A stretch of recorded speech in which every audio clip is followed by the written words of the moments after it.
राष्ट्रपति Donald Trump का gold card visa programme आधिकारिक तौर पर लॉन्च होने से पहले ही सुपरहिट हो चुका है। अमेरिका के कमर्शियल सेक्रेटरी हावर्ड लुटनिक ने दावा किया कि उन्होंने एक दिन में ही 1000 गोल्ड कार्ड बेच दिए। एक गोल्ड कार्ड की कीमत 44 करोड़ रुपए है, यानी कि एक दिन में ही 44,000 करोड़ रुपए की गोल्ड कार्ड बेच दिए। 23 साल बाद सत्ता में लौटी बीजेपी ने दिल्ली सरकार का पहला बजट पेश किया। मुख्यमंत्री रेखा गुप्ता ने बजट भाषण पढ़ते हुए ये कहा कि पहली बार दिल्ली का बजट इस बार 1 लाख करोड़ रुपए का है। मुख्यमंत्री रेखा गुप्ता ने कहा कि 2023 में 78,800 करोड़ का बजट था।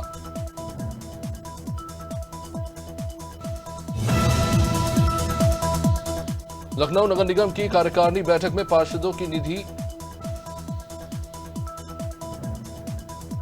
63 लाख रुपए बढ़ाई गई है। अब निधि 1 करोड़ 47 लाख रुपए से बढ़कर 2 करोड़ 10 लाख रुपए हो गई है। पार्षद सहमति से दूसरे वार्डों में विकास कार्य करवा सकेंगे। बैठक में महापौर नगर आयुक्त निधि घटाने का निर्णय लिया गया। लखनऊ में राष्ट्रीय राजमार्गों पर सफर करने वालों की जेब पर अब अतिरिक्त भार पड़ेगा। भारतीय राष्ट्रीय राजमार्ग प्राधिकरण टोल टैक्स को 1 अप्रैल बढ़ाने जा रहा है। इसका सीधा असर जिले से होकर निकलने वाले करीब 3 लाख छोटे और भारी वाहनों के चालकों पर पड़ेगा। वाहनों को 5 से 25 रुपए ज्यादा शुल्क देना होगा। मेरठ के थाना भावनपुर क्षेत्र में रंजिश के चलते एक युवक की गोली मारकर हत्या कर दी गई। बताया जा रहा है कि 1 महीने पहले थाना मेडिकल क्षेत्र में युवक का 4 युवक से विवाद हुआ था। अब आरोपी युवकों ने युवक को जान से मारने की धमकी दी थी। वही 23 मार्च की रात युवक को घर के बाहर बुलाकर आरोपियों ने उसे गोली मार दी। एटा में मामूली कहासुनी में दबंगों ने कैफे संचालक और उसके बेटे पर जानलेवा हमला कर दिया। मामला कोतवाली नगर थाना क्षेत्र का। पहले गाली गलौच और मारपीट की, फिर तमंचा निकालकर 3 राउंड फायर कर दिए। फायरिंग के दौरान एक गोली कैफे संचालक के बेटे को भी जा लगी, जिससे वो गंभीर रूप से घायल हो गए। फिलहाल पुलिस ने आरोपी को गिरफ्तार कर लिया। हापुड़ में जमीन विवाद को लेकर 2 पक्षों में जमकर लाठियां चल गई। घटना पिलखुवा थाना क्षेत्र के कमलापुर गांव की। यहां गांव के खेत पर हुए इस झगड़े में दबंगों ने भगा-भगा कर लोगों को पीटा, जिससे करीब आधा दर्जन लोग घायल हो गए। घटना का वीडियो भी काफी ज्यादा वायरल हो रहा है।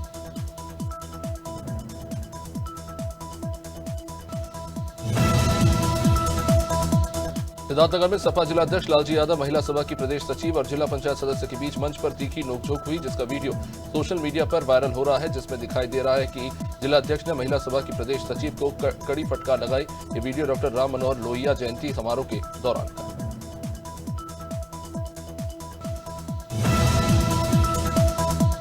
वृंदावन में चल रहे 10 दिवसीय रंगजी मेले में मामूली विवाद पर 2 पक्षों में जमकर लात घूंसे चल गए और कुर्सियां तक फेंकी गई।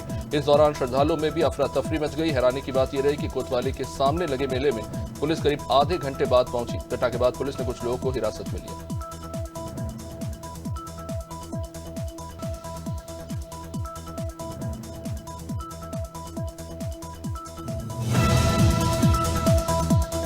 हापुड़ के धौलाना थाना क्षेत्र में एक नाबालिग से सामूहिक दुष्कर्म करने का मामला सामने आया है। बता दें कि नाबालिग अपने घर से बाजार गई थी, तभी उसे बहला फुसलाकर 2 आरोपी इंटर कॉलेज के पीछे ले गए, जहां उन्होंने उसके साथ सामूहिक बलात्कार किया।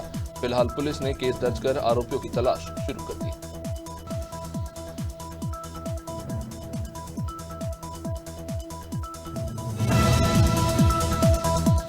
बिजनौर जिले से दिल जला देने वाली घटना सामने आई है, जहां एक पति ने अपनी पत्नी की हत्या करने के लिए सड़क हादसे का नाटक रचा।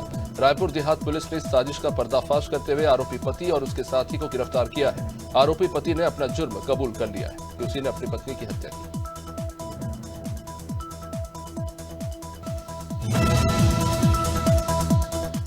सीतापुर के शहर कोतवाली इलाके में 15 दिनों के अंदर तीसरी बार फायरिंग की घटना सामने आई। पुरानी रंजिश के चलते अज्ञात हमलावरों ने एक युवक पर फायर झोंक दिया। युवक को बचाने के दौरान उसके दोस्त के हाथ में गोली लग गई। घायल युवक को जिला अस्पताल में भर्ती कराया गया।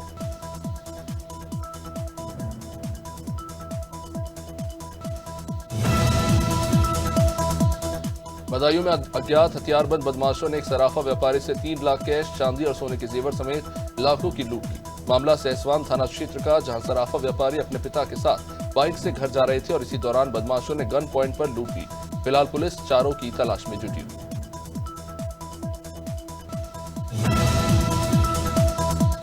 हापुड़ के बहादुरगढ़ थाना क्षेत्र में चोरों के हौसले बुलंद हो गए हैं। चांदनेर गांव में एक ही रात में 3 घरों को निशाना बनाकर चोरों ने चोरी की वारदात को अंजाम दिया।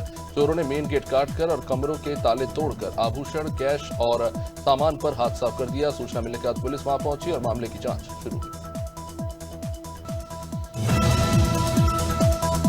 मुरादाबाद में पुलिस का ऑपरेशन लंगड़ा जारी है। कोतवाली कटघर इलाके में चेकिंग के दौरान पुलिस की बाइक सवार गौकशी के आरोपियों से मुठभेड़ हुई। पुलिस की जवाबी कार्रवाई में गोली लगने से 2 बदमाश घायल हो गए, जिन्हें गिरफ्तार कर इलाज के लिए जिला अस्पताल में भर्ती कराया गया। बदमाशों के पास से बाइक और तमंचे बरामद हुए। उन्नाव में इंडियन यूनियन मुस्लिम लीग के प्रदेश अध्यक्ष मतीन खान ने मृतक शरीफ के परिवार से मुलाकात की। उन्होंने शोक संतप्त परिवार को हर संभव मदद का भरोसा दिया। कासिम नगर में होली के दूसरे दिन हुई शरीफ की मृत्यु पर मतीन खान ने गहरा दुख जताया। उन्होंने कहा कि पार्टी पीड़ित परिवार को आर्थिक सहायता देगी।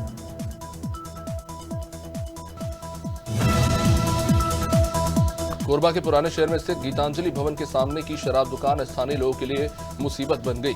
यह रोजाना शराबियों का जमावड़ा लगता है, सड़क पर मारपीट और गाली गलौज करते हैं। इसका वीडियो भी सामने आया है। स्थानीय लोग और व्यापारी कई बार जिला प्रशासन को पत्र लिखकर शराब दुकान को हटाने की मांग कर चुके हैं।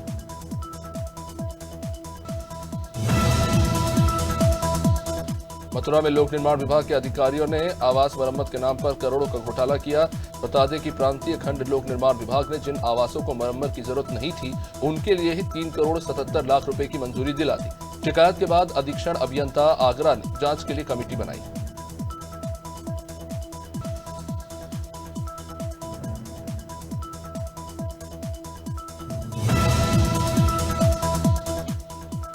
बिजनौर के धामपुर थाना क्षेत्र में परमिशन के नाम पर अवैध खनन धड़ल्ले से चल रहा है। खनन माफिया बेखौफ होकर डंपर और ट्रैक्टर ट्रॉलियों से अवैध खनन कर रहे हैं। एडवोकेट सत्यप्रिय के मुताबिक नगर क्षेत्र बाजावाला मिल के पास नदी से बालू का अवैध खनन खुलेआम किया जा रहा है।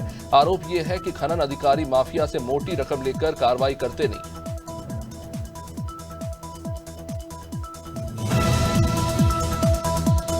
बांदा की स्वराज कॉलोनी में एक दंपति ने दबंगों की धमकियों से परेशान होकर सोशल मीडिया के जरिए न्याय की गुहार लगाई।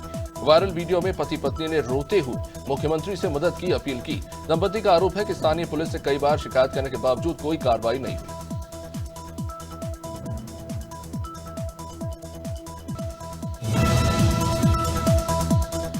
दमोह कटनी स्टेट हाईवे पर कुम्हारी थाना क्षेत्र में एक अज्ञात वाहन ने चीतल को टक्कर मार दी, इससे वो घायल हो गया। स्थानीय युवक ने उसे बचाने का प्रयास तो किया, लेकिन वो जंगल की ओर चला गया। सूचना मिलने पर वन विभाग ने उसे रेस्क्यू किया, लेकिन गंभीर चोटों के कारण उसकी मौत हो गई। बता दें कि चीतल का अंतिम संस्कार कर दिया गया है।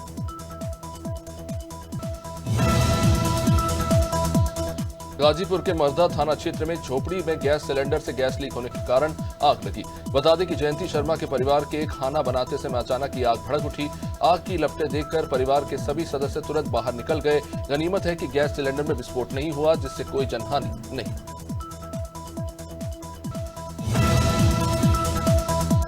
दंतेवाड़ा में पंचायत सचिवों ने अपनी सेवा के नियमितीकरण और शासकीयकरण की मांग को लेकर अनिश्चितकालीन हड़ताल पर है। 17 मार्च 2025 को राजधानी में प्रदेश व्यापी प्रदर्शन के बाद जिले में ब्लॉक और जिला स्तर पर धरने जारी हैं।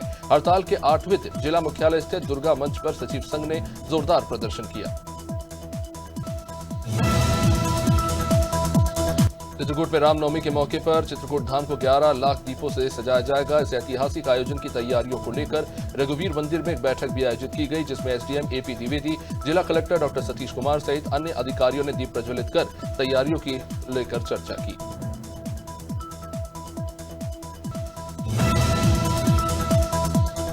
अमरवाड़ा के मरकावाड़ा गांव में होली के बाद पारंपरिक मेघनाथ मेले का आयोजन हुआ, जिसमें खंडेला की पूजा अर्चना की गई। वीरों को खंडेला पर बांधकर घुमाने की परंपरा निभाई गई। इस आयोजन में सुख शांति और समृद्धि की कामना की गई। मेले में हजारों की संख्या में ग्रामीण शामिल हुए।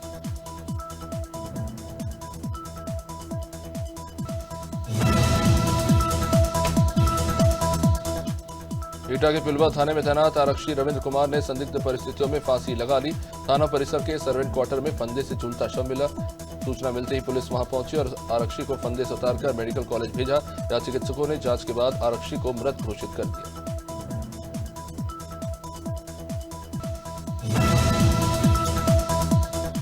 खरगोन के गांव महू माडली में एक बेटे ने अपने पिता की निर्मम हत्या कर दी। सूचना पर पहुंची पुलिस ने आरोपी बेटे को हिरासत में लेने के बाद शव को पोस्टमार्टम के लिए जिला अस्पताल पहुंचाया। एएसपी मनोहर सिंह बारिया के मुताबिक प्रथम दृष्टया यह मामला अवैध संबंध के चलते हुई हत्या का लग रहा है। इस मामले को लेकर जांच चल रही है। भोपाल के शाहपुरा में किराना व्यापारी के मकान में हुई चोरी का पुलिस ने खुलासा कर दिया। पुलिस ने 2 आरोपियों को गिरफ्तार किया है और उनके पास से 30 लाख रुपए का माल बरामद किया है। आपको बता दें कि चोरी करने वाला व्यक्ति कोई और नहीं बल्कि पीड़ित के बेटे का बचपन का ही दोस्त था। आरोपी ने अपने साथी के साथ मिलकर इस पूरी वारदात को अंजाम दिया था। जावरा की औद्योगिक थाना पुलिस ने एक हथियार तस्कर को गिरफ्तार किया। उसके पास से 4 पिस्टल और 2 जिंदा राउंड बरामद हुए। पकड़े गए आरोपी ने जो खुलासा किया वो भी हैरान करने वाला है। आरोपी के मुताबिक उसकी फेसबुक फ्रेंड ने एक सहेली से उसकी दोस्ती कराई। वो अवैध हथियारों की तस्करी करने वाली गैंग की सदस्य निकली।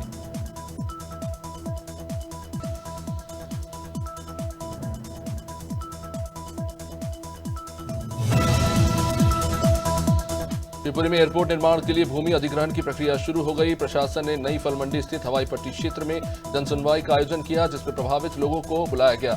इस परियोजना के लिए कुल 120 हेक्टेयर भूमि का अधिग्रहण किया जाएगा। बता दें कि निजी भूमि के मालिकों को कलेक्टर रेट से 2 गुना मुआवजा दिया जाएगा।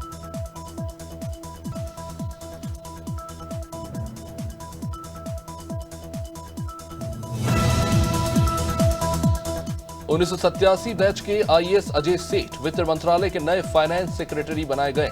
वे पूर्व वित्त सचिव तुहिन कांत पांडे की जगह लेंगे। मिनिस्ट्री ऑफ पर्सनल ने सोमवार को अजय सेठ की नियुक्ति के आदेश जारी किए। दरअसल 1 मार्च को तुहिन कांत पांडे को सेबी का नया चीफ बनाया गया था। इसके बाद से वित्त सचिव का पद खाली था। शेयर बाजार में लगातार 7वें दिन भी तेजी है। सेंसेक्स 250 चढ़कर 78,250 के स्तर पर कारोबार कर रहा है। निफ्टी में तकरीबन 50 अंक की तेजी है। ये 23,700 के स्तर पर कारोबार कर रहा है। सेंसेक्स के 30 शेयरों में से 23 में तेजी है। अल्ट्राटेक, एचसीएल टेक और इन्फोसिस 2.5% ऊपर कारोबार कर रहे हैं। जेएनएम ब्रोकिंग ने सबसे बड़ा फाइनेंशियल इन्वेस्टमेंट सेशन कंडक्ट करने का गिनीज वर्ल्ड रिकॉर्ड बनाया है। 12 मार्च को सूरत में आयोजित इंडियन ऑप्शंस कॉन्क्लेव के एक सेशन में 5,293 लोग शामिल हुए। वेल्थ व्यू एनालिटिक्स के फाउंडर हर्षुभ शाह के सेशन में ये रिकॉर्ड बना है। इससे पहले ये रिकॉर्ड भारत के ही पुष्कर राज ठाकुर के नाम था। भारतीय प्रतिभूति एवं विनिमय बोर्ड ने विदेशी पोर्टफोलियो निवेशकों में बड़ा बदलाव किया। बाजार नियामक ने इसकी घोषणा की कि एफपीआई के लिए डिस्क्लोजर लिमिट को 25,000 करोड़ रुपए से बढ़ाकर 50,000 करोड़ रुपए कर दिया गया है। बाजार नियामक ने बैठक में ये मंजूरी दी है।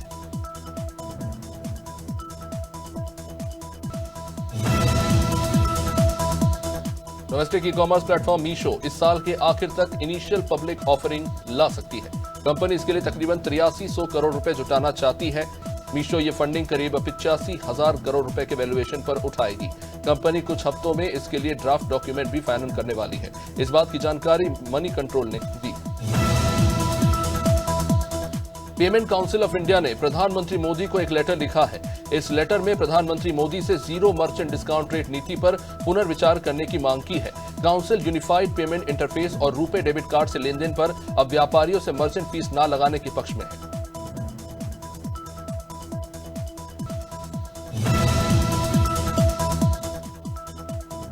सैमसंग गैलेक्सी A26 भारतीय बाजार में ए सीरीज में नया 5G smartphone Galaxy A26 launch किया है। कंपनी ने इस मिड बजट स्मार्टफोन को सर्कल टू सर्च और AI based photo assist tool जैसे आर्टिफिशियल इंटेलिजेंस फीचर्स इसमें मिलेंगे। मिड बजट सेगमेंट के स्मार्टफोन में 50 मेगापिक्सल कैमरा और 25 वॉट चार्जिंग सपोर्ट के साथ 5000 mAh की बैटरी है। दिल्ली कैपिटल्स ने IPL 18 के रोमांचक मुकाबले में लखनऊ सुपर जायंट्स को 1 विकेट से हरा दिया। विशाखापट्टनम में टीम ने 20वें ओवर की तीसरी बॉल पर 210 रन का टारगेट हासिल किया। इंपैक्ट प्लेयर आशुतोष शर्मा ने छक्का लगाकर टीम को जीत दिलाई। वो 31 गेंद पर 66 रन बनाकर नॉट आउट रहे।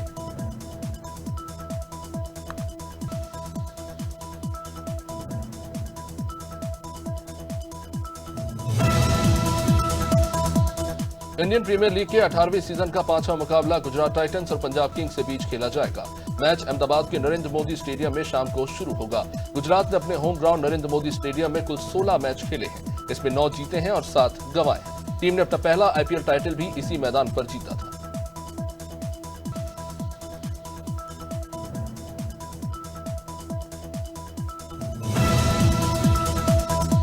भारतीय क्रिकेट कंट्रोल बोर्ड ने महिला खिलाड़ियों के सालाना सेंट्रल कॉन्ट्रैक्ट की घोषणा कर दी है। 1 अक्टूबर 2024 से 30 सितंबर 2025 के लिए घोषित सेंट्रल कॉन्ट्रैक्ट में 16 खिलाड़ियों को शामिल किया गया है। पिछली बार 17 खिलाड़ियों को सेंट्रल कॉन्ट्रैक्ट में शामिल किया गया था। ग्रेड ए में हरमनप्रीत कौर, स्मृति मंधाना और दीप्ति शर्मा को बरकरार रखा गया है। आथिया शेट्टी और टीम इंडिया के विकेटकीपर बल्लेबाज केएल राहुल सोमवार को पेरेंट्स बन गए। कपल ने सोशल मीडिया के जरिए अपने फैंस को इसकी जानकारी दी। एक्ट्रेस ने सोशल मीडिया प्लेटफॉर्म इंस्टाग्राम पर एक पोस्ट और स्टोरी शेयर कर बताया कि उनको बेटी हुई।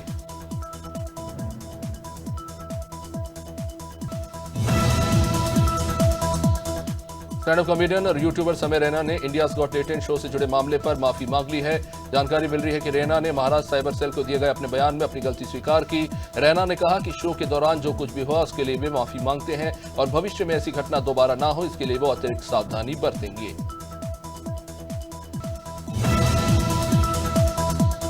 दीपिका पादुकोण ने अभी हाल ही में ऑस्कर के बारे में खुलकर बात की। एक्ट्रेस ने खुद अपने सोशल मीडिया अकाउंट इंस्टाग्राम पर एक वीडियो शेयर किया। दीपिका पादुकोण ने इस वीडियो में ऑस्कर में कई भारतीय फिल्मों को नजरअंदाज किए जाने को लेकर अपनी निराशा भी जताई।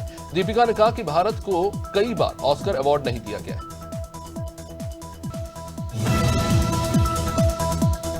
सलमान खान की मोस्ट अवेटेड फिल्म सिकंदर 30 मार्च को रिलीज होने वाली है। इससे पहले सेंसर बोर्ड ने फिल्म के कुछ सीन्स में बदलाव की मांग की। बदलाव के बाद फिल्म को सेंसर बोर्ड से पास कर दिया गया। फिल्म सिकंदर को सेंसर बोर्ड से UA 13+ सर्टिफिकेट मिला है। हालांकि सर्टिफिकेट के साथ सेंसर बोर्ड ने फिल्म के 2 सीन भी बदलाव करने की मांग की।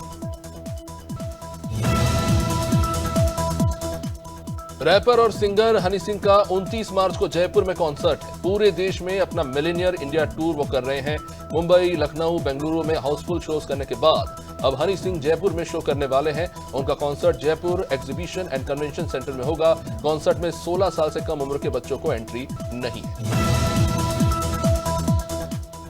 ओले और बारिश का दौर थमते ही मध्य प्रदेश में गर्मी अब अपना कहर बरपा रहा है। बीते 2 दिन से अधिकतम तापमान 39 डिग्री को पार कर गया है। रतलाम में सोमवार को लगातार दूसरे दिन पारा 39 डिग्री या उससे भी ज्यादा रहा। नर्मदापुरम में भी गर्मी के तेवर काफी तीखे रहे। मौसम विभाग ने 27 से 31 मार्च के बीच लू चलने की संभावना भी जताई। वेस्टर्न डिस्टर्बेंस का असर कम होने के बाद छत्तीसगढ़ में तापमान बढ़ने लगा। पिछले 2 दिनों से दुर्ग संभाग सबसे गर्म रहा। राजनांदगांव में पारा 37 डिग्री के पार पहुंच गया। 4 जिलों रायपुर, जगदलपुर और दुर्ग में पारा 35 डिग्री के पार है। सोमवार को रायपुर में दिन में कई बार बादल छाए रहे और इस वजह से तापमान में भी हल्की गिरावट रही।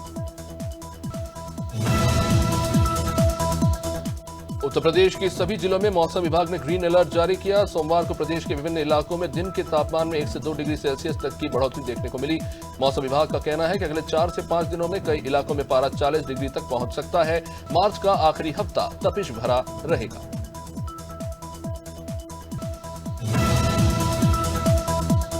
झारखंड के मौसम में बीते 4 दिनों में बदलाव का असर अब समाप्त हो गया। सोमवार से ही मौसम साफ है। दिन भर धूप खिली रही तो वही अब तो अधिकतम तापमान भी 5 डिग्री सेल्सियस तक बढ़ गया है। मौसम विज्ञान केंद्र रांची का पूर्वानुमान है कि 30 मार्च तक मौसम का मिजाज कुछ इसी तरह से रहने वाला है।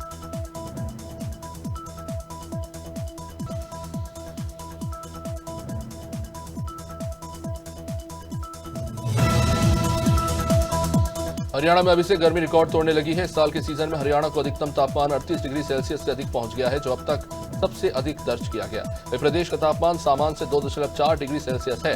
इसका असर दोपहर को जब भी धूप खिलती है देखने को मिलता है। लोग धूप से बचते हुए नजर आ रहे हैं।